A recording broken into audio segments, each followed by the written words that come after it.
خلیفہ دوم حضرت عمر فاروق کے دور خلافت میں جب مسلمانوں نے بیت المقدس فتح کیا، حضرت عمر وہاں تشریف لے گئے تو ساتھ میں ایک غلام تھا، لیکن اسلامی حکومت کی سب سے بڑے شخص کے پاس سواری کی صرف ایک سواری تھی۔ تھوڑی دور خود سوار ہوتے تھے، تھوڑی دور غلام کو سوار کر خود پیدل چلتے تھے۔ جس وقت بیت المقدس میں داخل ہو رہے تھے، غلام سواری پر تھا اور خود پیدل کپڑوں میں کئی ایک پیمند۔ آپ کے زمانے میں ایک دفعہ سخت قحط پڑا تو آپ کھانا کھانا اپنے لیے جائز نہ سمجھتے تھے، خود قحط کی وجہ سے عام رعایا کو جو میسر نہ تھی تو خود کھانا کھانا چھوڑ دیے تھے۔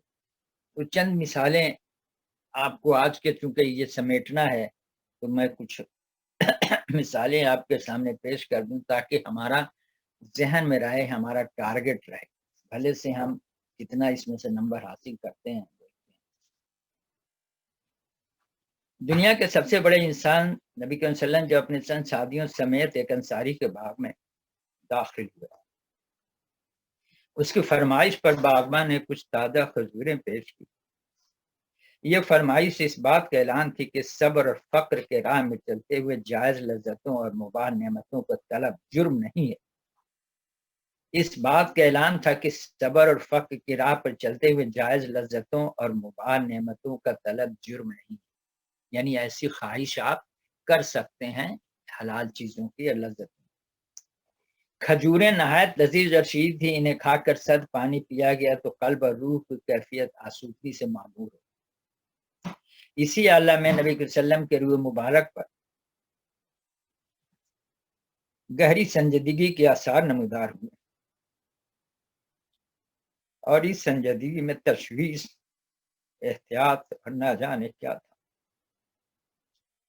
نعمتوں سے لطف اندوز ہونے کی یہی ایک لمحہ ایک عظیم لمحہ فکر ثابت ہوا۔ لذت کا تاثر کام و دہنی پر ختم ہو جائے تو نبی صلی اللہ علیہ وسلم کے ایک عام آدمی میں اور کیا فرق رہ گیا۔ یہاں تو کوئی تاثر روح کی گہرائیوں سے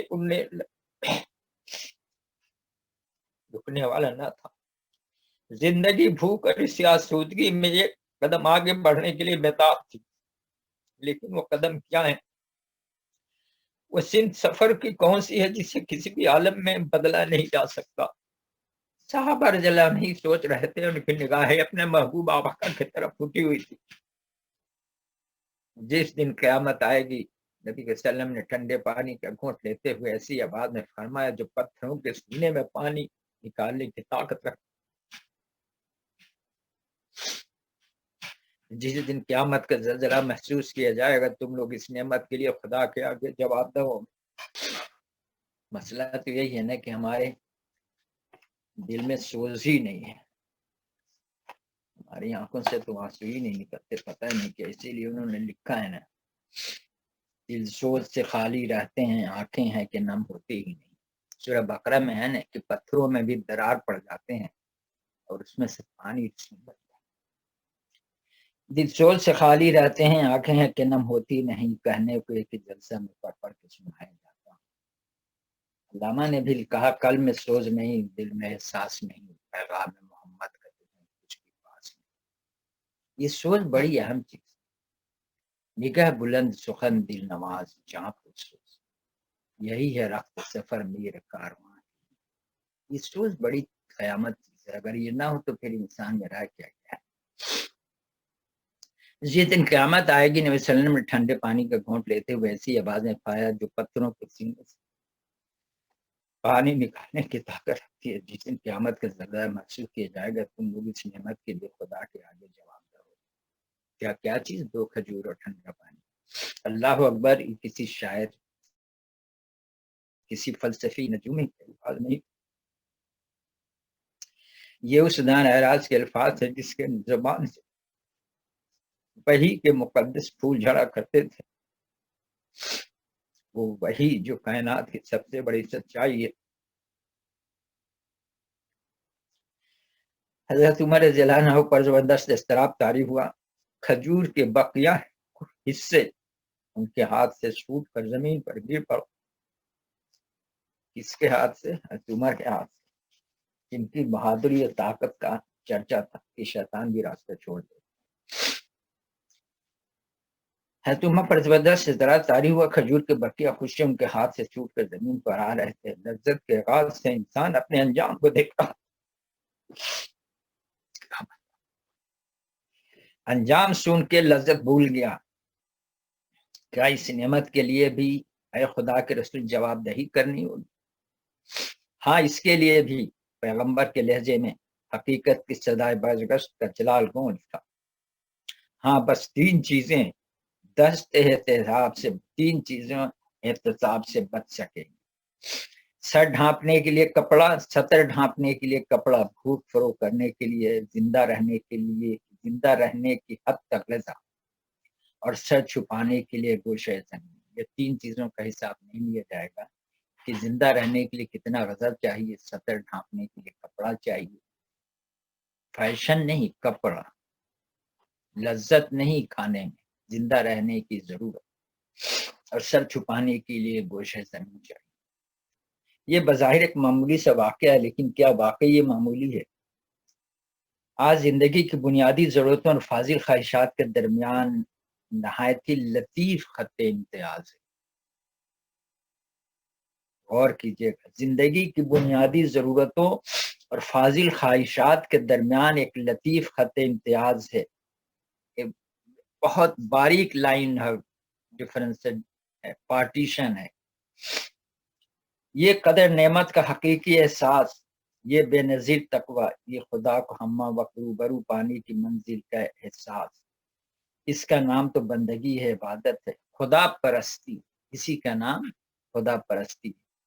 یہ لطیف خط امتیاز ہے جس کی سمت چل کر سدھا پتھر ہیرے بن گئے، اور یہی خط جب سے مٹا ہے دنیا والے، بلکہ یوں کہیے خود مسلمان بھی خدا کی نعمتوں کو بے شعور جانوروں کی طرح روند رہے۔ جب یہ خط امتیاز مٹ گیا تو خدا کی نعمتوں کو انسان جانوروں کی طرح روندنا ہے۔ سب کچھ مل جانے پر بھی جب کوئی کانٹا چبھتا ہے، کوئی نعمت چھنتی ہے، تو اپنی شرمناک ناشکریوں اور پرشرم پانی ہونے کے وجہ شکوہ شکایت کا دفتر لے بیٹھتے ہیں۔ اس خدا کا شکوہ جو فیاضی میں سمندر سے زیادہ وسیع اور ظرف اور داد وطا میں سورج کی روشنی سے زیادہ بکرا ہے، جس بخشی ہوئی ہر نعمت سونے کا پہاڑوں میں تل کر بھی بھاری ہے، لیکن ناشکر انسان نہیں دیکھتا، نہیں سوچتا۔ مدائن کے خوبصورت علاقے میں معززین شہر اپنے نئے حاکم کا خیر مقدم کرنے کے لیے جمع ہو رہے تھے۔ احترام اور عقیدت کے پرشوق عالم میں انہیں حضرت حذیفہ رضی اللہ عنہ کا انتظار، جو امیر المومنین حضرت عمر رضی اللہ عنہ کی طرف سے گورنری کا پروانہ لیے اس آبادی میں داخل ہونے والے تھے۔ اقتدار اور مقبولیت، عام کی طاقت سے مسلح حذیفہ اس آبادی سے کیا کچھ وصول نہ کر سکتے تھے۔ شاندار استقبال، عیش و عشرت کے سامان، زور و جواہر، سب کچھ آج کے عمر شب و روز حاصل کر رہے تھے، لیکن انہوں نے اس سے متی اور فرما بردار انسانوں سے جو کچھ مانگی وہ ان سب سے مختلف تھی۔ حضرت عمر کا فرمان سنانے کے بعد جب وہ مجمع کی طرف دیکھ رہے تھے تو کتنی زبانوں پر یہ الفاظ تھے: آپ کو جس چیز کی خواہش ہو حاضر کی جائے گی۔ حذیفہ رضی اللہ عنہ نے برملا جواب دیا: صرف اتنی روٹی جس سے پیٹ بھر سکے، اور اتنا چارہ جس سے میری سواری جانور کا زندہ رہ سکے۔ یہ تھا وہ خراج جو ایک گورنر نے رعایا سے طلب کیا۔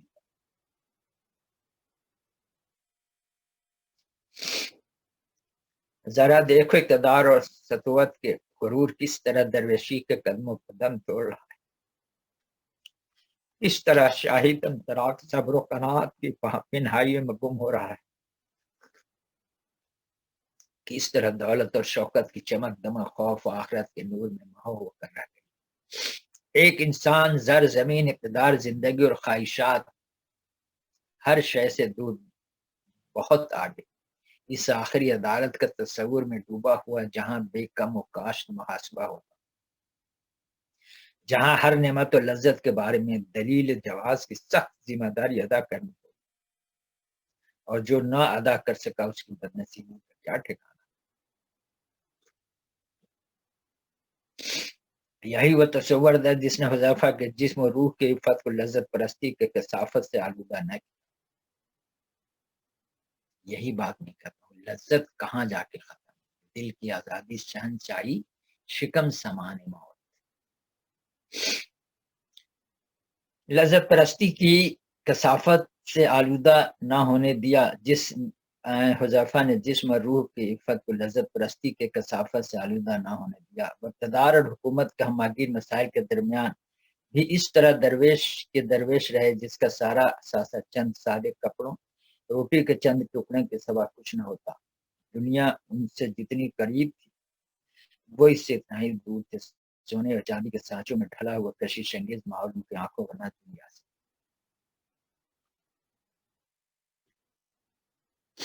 پھر جب مدائن کے مسند اقدار سے اٹھ کر وہ مدینے واپس آئے تو ان کی آمد کے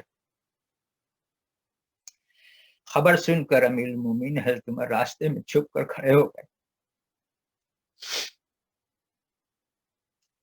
مسلم کمرو کا حاکم اعلیٰ یہ جائزہ لینے کے لیے بےتاب تھا کہ اس کا فستادہ چاہ و جلال و عشرت کے امتحان گاہ سے کس حال میں واپس آ رہا ہے۔ عمر یہ جائزہ لینے کے لیے بیٹھ گئے کہ جس گورنر کو ہم نے بھیجا تھا وہ وہاں سے لوٹ رہا ہے تو کیسے لوٹ رہا ہے، کیا کہ اس کے ہاتھ میں۔ یہ تھے ہیڈ آف دی اسٹیٹ۔ اس نے دیکھا حذیفہ جو کچھ لے گئے تھے اس سے کچھ زیادہ ساتھ نہیں لائے۔ وہی درویشانہ زندگی، درویشانہ سادگی، وہی عجز ساری، وہی شان و شوہرت، محبت اور قدردانی کے دستے حضرت عمر کو پگھلا دیا۔ وہ آگے بڑھے، حذیفہ اپنے اختیار سینے سے، حذیفہ تم میرے بھائی ہو اور میں تمہارا بھائی۔ کتنے سادہ اور مختصر الفاظ، لیکن وہ زمانہ تھا جب الفاظ کے جز سے معنی کی روح نکلتی، جب ہر لفظ اپنے حقیقی مفہوم میں بولا جاتا تھا۔ یہی بات کر رہا ہوں کہ ہر لفظ اپنے حقیقی معنیوں میں بولا جاتا ہے۔ ہمیں حقیقی معنی ہی نہیں معلوم تو ہمیں کیا پتہ۔ اللہ اکبر، الحمدللہ، سبحان اللہ۔ جب ہر لفظ اپنے حقیقی مفہوم میں بولا جاتا تھا اس وقت ایک عمر جیسے حضرت عمر رضی اللہ عنہ جیسے مرد حق کا کسی کو خصوصیت کے ساتھ بھائی کہہ دینا ایسی وسعتوں اور گہرائیوں کا حامل تھا کہ آج ہمارے عہد و میثاق اور مدح و ثنا کے کئی بہتر اس کی برابری نہیں کر سکتے۔ حضرت عمر کا کسی شخص کو یہ کہہ دینا تو میرا بھائی ایک سیٹ تھی، ایک سپر پاور کا سرٹیفکیٹ تھا کہ حضرت عمر نے اس شخص کو، لوگ ایسی شخص کو دیکھنے کے لیے ترس جاتے تھے کہ یہ وہ شخص ہے جس کو حضرت عمر رضی اللہ عنہ نے بھائی کہا ہے۔ یعنی وہ کیا شخص ہے، کیا چیز ہے وہ بندہ۔ یہ تھا الفاظ کے معنی، ایک سرٹیفیکیشن، ایک سپریم پاور کا سمجھیے، ایک سپر پاور کا سرٹیفکیٹ، جس صرف یہ کہہ دینا کہ حذیفہ تم میرے بھائی، اس سے بڑی اور سرٹیفکیٹ کیا ہو سکتا۔ عشاء کی نماز پڑھ کر حضرت عمر بن عبدالعزیز حضرت معلوم اپنے صاحبزادین کو خیر و عافیت معلوم کرنے تشریف لے جا رہے تھے۔ سرکاری مصروفیات سے تھکا ہوا دماغ ایک شفیق باپ کی طرف لیے ہوئے اب اولاد کی طرف متوجہ ہو رہا تھا، لیکن دیکھو تو ان کی جن ہاتھوں نے ابھی ابھی حکومت کے خزانے میں بے شمار ضرورت مندوں کے لیے درہم اور دینار بانٹے ہیں، وہ خود اپنی محبوب صاحبزادی کی طرف جاتے ہوئے کس طرح خالی ہاتھ ہے۔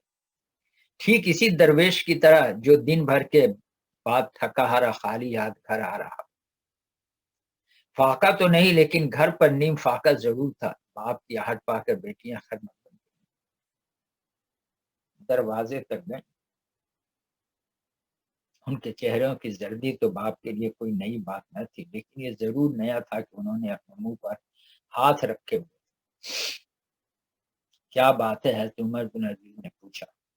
لڑکیاں کچھ نہ بولیں، انا نے کچھ جواب دیا۔ آج ان بچیوں نے صرف پیاز اور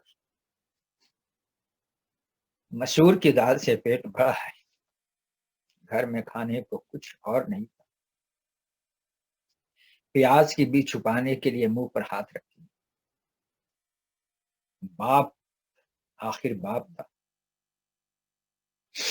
معصوم بچیوں کے سارے نفس سے اسے ترپائے بغیر نہ رکھا۔ آنکھیں نم ہو گئی، دل بھر آئے، مگر جذبات کی موجیں تو بس موج ہی تھی۔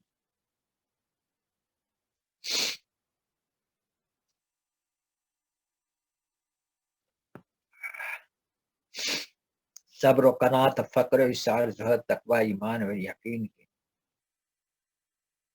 پہاڑ کے ذرا بھی جنبش نہ دے سکی۔ اے میری بیٹیوں، انہوں نے کہا، یہ کچھ مشکل نہیں کہ تمہارے دستخوان کے انواع اقسام کے لذیذ کھانے سے بھرپور ہو جائے، لیکن مگر کیا تم پسند کرو گے اس کے بدلے تمہارا باپ دوزخ کی آگ میں ڈال دیا جائے؟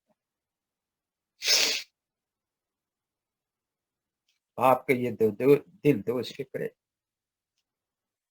شاہزادیوں کے نفس کا بندھن توڑ دیا۔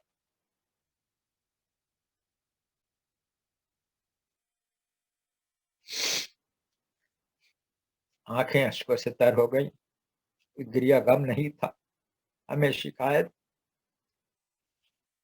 کی تلخی بھی نہیں تھی، یہ تو خاموش جواب تھا باپ کے سوال کا۔ نہیں، ہر آنسو پکار رہا تھا، ہمیں وہ راحتیں درکار نہیں جن کے بس ہمارا باپ دوزخ میں ڈال دیا جائے۔ یہ کوئی لیلا مجنون کا داستان نہیں ہے، یہ تاریخ کے حقائق ہے۔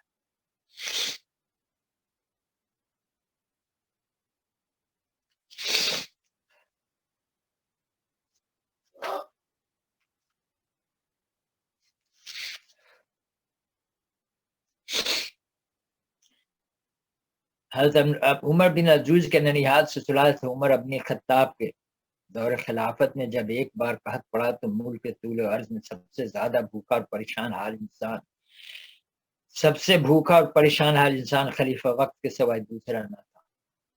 آپ نے اپنی خوراک گھٹاتے گھٹاتے فاقہ کشی کی حد تک پہنچا دی، شہد، گوشت اور ہر طرح کی لذیذ چیزیں اپنے لیے عملاً حرام کر لی۔